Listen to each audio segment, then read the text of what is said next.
Kung ang ilang mababatas ang tatanungin, wala sa Maynilad o sa Manila Water ang problema sa sinasabing sobra-sobrang singil sa tubig. Lahat ng ito raw kasi nakalatag sa sinusunod nilang concession agreement na mismong MWSS ang naglatag noong 1997.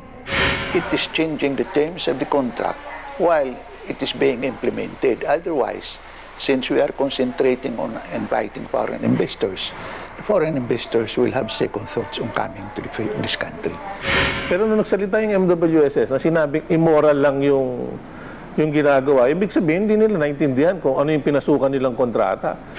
Nag-ugat ang isyu ng isiwalat ng mga consumer group na Water for All Movement at Water for the People Network ang mga ipinapataw umano ng mga concessionaire na bayarin sa tubig sa mga consumer. Tulad ng income tax ng kumpanya, gasto sa mga company outing at iba pa. Pero sa kasunduan, nakadetalye ang maaaring singilin sa mga consumer. Gayon din ang maaaring kitain ng mga concessionaire. 1,000 ways to skin the cat. Bakit mo naman i-obvious sa libro mo na yun lumalabas talaga na gano'n-gano'n? I don't think they'll do that. Hindi gano'n ang corporate practice. Kaya gate ng Metro Pacific Investment Corporation na major shareholder ng Maynilad, wala silang nilalabag na batas.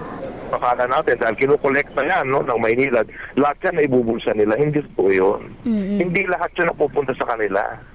Ang napupunta lang sa kanila by way of recovering yung previous expenditures nila, yung na-approve lang ng regulatory office. Ang MWSS naman, tinitingnan kung pwedeng amyendahan ang kasalukuyang kontrata na matatapos sa taong 2037. Mia Reyes, News 5.